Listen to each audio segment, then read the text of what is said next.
दोस्तों, आज मैं आप लोगों को एक राजा और एक साधु की बेटी की कहानी सुनाऊंगी।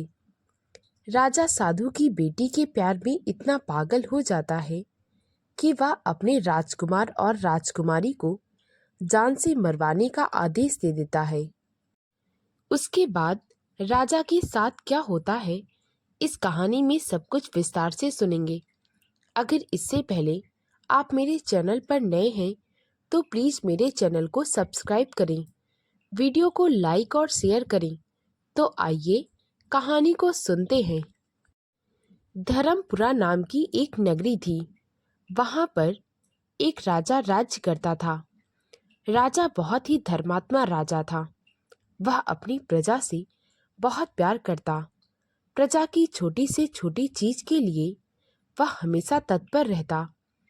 उसने प्रजा के लिए जगह जगह पर तालाब खुदवाए थे और तालाब के पास फलदार वृक्ष लगवाए थे ताकि लोगों को जल और खाने की चीजें बहुत आसानी से उपलब्ध हो सके। राजा की प्रजा अपने राजा से बहुत प्रसन्न रहती थी। राजा अभी कुंवारा ही था। अभी तक उसका विवाह नहीं हुआ था, इसीलिए वह अपना सारा समय अपनी प्रजा को देता था। अपनी प्रजा को खुश देखकर राजा भी हमेशा खुश रहता था। राजा को कभी इस बात की कमी महसूस न हुई कि उसे विवाह कर लेना चाहिए। राजा के मंत्री अक्सर उसे समझाते, परंतु राजा विवाह करने के लिए मना कर देता। वह कहने लगता, हमारे लिए हमारी प्रजा से बढ़कर कुछ भी नहीं है। अगर महल में रानी आ जाएगी तो शायद मैं अपनी प्रजा को उतना समय नहीं दे पाऊंगा। मंत्री यही कहते, आप जो कह रहे हैं बिल्कुल सही कह रहे हैं, परंतु आपकी बात राज्य का उत्तराधिकारी भी तो होना जरूरी है। अगर आप विवाह कर लेते हैं तो आपकी संतान आपकी उत्तराधिकारी बनेगी। राजा इस बात पर ज्यादा ध्यान न देता। वह अपनी प्रजा के कामों में व्यस्त रहता। उसके राज्य में चारों तरफ खुशहाली ही खुशहाली थी। एक दिन की बात है, राजा भ्रमण करने के लिए अपने नगर में गया। तभी उसने देखा कि तालाब के किनारे बहुत अच्छे फलदार वृक्ष लगे हैं, जिन पर फल भी लगे हैं। यह देख राजा बहुत प्रसन्न हुआ। राजा एक जगह से दूसरी जगह भ्रमण कर रहा था। तभी अचानक से वह एक तालाब के किनारे पहुंचा।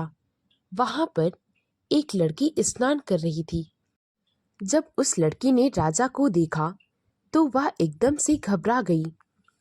उस समय उसने एक भी वस्त्र नहीं पहने थे। वह पानी के अंदर से राजा से कहने लगी, महाराज, आप मुझे क्षमा करें, परंतु आपको यह पता होना चाहिए कि जहाँ पर एक स्त्री स्नान कर रही है, आपको वहाँ नहीं जाना चाहिए। और फिर इस तालाब में सिर्फ औरतें ही स्नान करने के लिए आती हैं, यहाँ पर कोई पुरुष नहीं आता।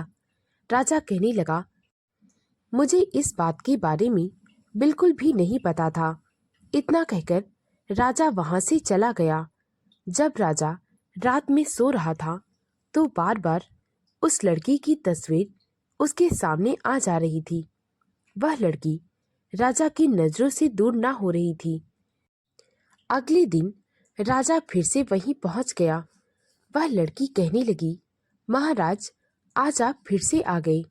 राजा कहने लगा, मैंने तुम्हारे लिए बहुत सुंदर सुंदर वस्त्र मंगाए हैं। वह लड़की कहने लगी, मैं एक साधु की बेटी हूँ। मैं आपसे तभी कुछ ले सकती हूँ जब मेरे माता पिता इसकी इजाज़त देंगे।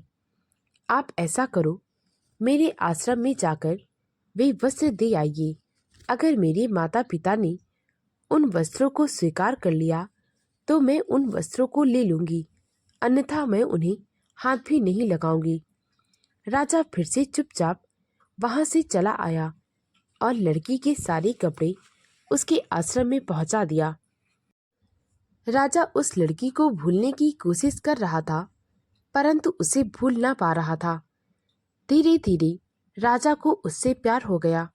अब राजा रोज उसे देखने के लिए वहीं पर पहुंच जाता। वह लड़की भी समझ गई थी कि राजा क्या चाहता है।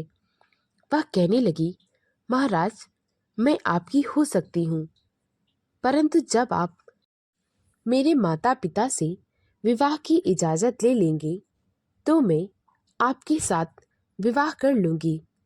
मुझे भी आपसे प्रेम हो गया है। राजा तुरंत ही उस लड़की के माता पिता से मिला। राजा ने साधु से कहा, मैं आपकी बेटी के साथ विवाह करना चाहता हूँ। यह सुनकर साधु बहुत प्रसन्न हुआ। वह कहने लगा, मेरे लिए इससे सौभाग्य की बात क्या हो सकती है कि मेरी बेटी आपकी पत्नी बनेगी। साधु की इजाज़त पाकर राजा ने उस लड़की के साथ विवाह करके उसे अपनी रानी बना लिया और अपने साथ महल ले आया। महल में खुशियाँ मनाई गई। सब कुछ बहुत अच्छा चल रहा था। कुछ दिनों के बाद रानी गर्भवती हो गई और फिर उन्होंने 9 महीने के बाद 2 जुड़वा बच्चों को जन्म दिया, जिनमें से एक राजकुमारी और एक राजकुमार था। यह देख राजा बहुत प्रसन्न हुआ, परंतु क्या थोड़ी देर बाद रानी की मृत्यु हो गई। रानी की मृत्यु से राजा को इतना सदमा लगा कि वह दोनों बच्चों को कोसने लगा। उसने अपने मंत्रियों को आदेश दिया कि इन बच्चों की वजह से मेरी पत्नी की मृत्यु हुई है। ये दोनों उसके हत्यारे हैं। इन्हें जंगल में ले जाकर इनकी हत्या कर दो। मंत्रियों ने राजा को समझाने की खूब कोशिश की, परंतु राजा ने एक न सुनी। वह कहने लगा, मेरे आदेश का पालन किया जाए। राजा का आदेश मानकर मंत्री दोनों बच्चों को लेकर जंगल में चला गया, परंतु उसकी हिम्मत न हो रही थी कि वह उन मासूमों को मार दे। जंगल में उन्हें एक मुनि का आश्रम दिखा।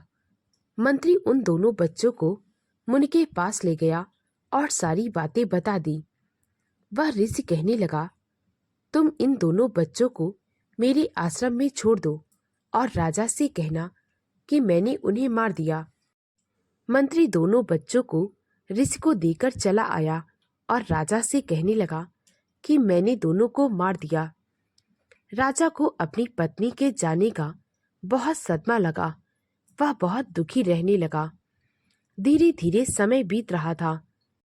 राजा के राज्य में सूखा पड़ने लगा।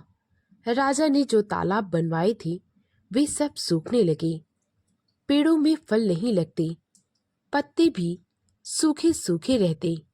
ऐसा लग रहा था मानो सब कुछ उजड़ गया है। धीरे धीरे राजा के राज्य के पशु पक्षी उसका नगर छोड़कर दूसरे नगर जाने लगे। यह देख राजा बहुत दुखी हो रहा था। राजा ने बहुत प्रयास किया, परंतु उसके राज्य में वर्षा नहीं हुई। ना जाने राजा ने कितना पूजा करवाया, कितना दान पुण्य किया, परंतु इस सब का भी कोई असर न हुआ। अंत में राजा हार मानकर बैठ गया। एक दिन मंत्री राजा से कहने लगा, महाराज, मुझे एक ऋषि के बारे में पता है। मुझे लगता है आपको उनके पास जाना चाहिए। वहां पर पहुंचकर आपको उपाय जरूर मिलेगा। राजा मंत्री के साथ उसी मुनि के आश्रम में पहुंच गया। वहां पहुंचकर राजा बहुत हैरान रह गया। राजा ने देखा मुनि के आश्रम में बहुत हरियाली है। वहां पर जो पेड़ लगे हैं उन पर फल भी हैं। राजा मन ही मन सोचने लगा, मेरे नगर में हर जगह सूखा पड़ा है, सारे पेड़ सूख गए हैं, परंतु मुनि के आश्रम में इतनी हरियाली भला कैसे है। राजा मुनि से कहने लगा, बुरा ना माने तो मैं एक बात पूछूं, आपके आश्रम में इतनी हरियाली कैसे है। वे मुनि ने कहा, तुमने अपने दोनों बच्चों को मौत के घाट उतारने का आदेश दे दिया। बच्चे तो भगवान का रूप होते हैं, परंतु तुमने उन्हें अपनी पत्नी की मौत का जिम्मेदार मान लिया और उन्हें मारने के लिए जंगल में भेज दिया। इसीलिए भगवान तुमसे रूठ गए हैं और तुम्हारे राज्य में सूखा पड़ा हुआ है। तुमने जो कुछ भी किया बहुत गलत किया। राजा को अपने किए पर बहुत पछतावा हो रहा था। उसकी आंखों से पश्चाताप के आंसू बह रहे थे। वह अपने दोनों बच्चों को याद करके रोने लगा। तभी उस मुनि ने कहा, राजा, रोने की जरूरत नहीं है। तुम्हारे दोनों बच्चे मेरे ही आश्रम में हैं। मैंने उन्हें पाल पोस कर बड़ा कर दिया। मुनि ने राजकुमार और राजकुमारी को अपने पास बुलाया और कहने लगे, ये तुम्हारे पिता हैं। तुम राजा की संतान हो, इसीलिए अब समय आ गया है कि तुम अपने पिता के साथ अपने महल लौट जाओ। राजा मुनि का आशीर्वाद लेकर और अपने दोनों बच्चों को लेकर अपने महल लौट आया। वह बहुत खुश था। थोड़ी ही दिनों बाद बहुत जोर की बारिश हुई। राजा के राज्य में फिर से पहले जैसा सब कुछ हो गया। चारों तरफ हरियाली, तालाबों में पानी और पेड़ों में फल। चारों तरफ खुशियां ही खुशियां। जो पक्षी उसके राज्य से चले गए थे, वे सब वापस आ गए। दोस्तों, अगर आपको मेरी कहानी अच्छी लगी हो तो प्लीज़ मेरे वीडियो को लाइक और शेयर करें। मुझे ज़्यादा से ज़्यादा सपोर्ट करें ताकि मैं आप लोगों के लिए और भी अच्छी अच्छी कहानियाँ ला सकूं। कहानी को पूरा सुनने के लिए बहुत बहुत धन्यवाद।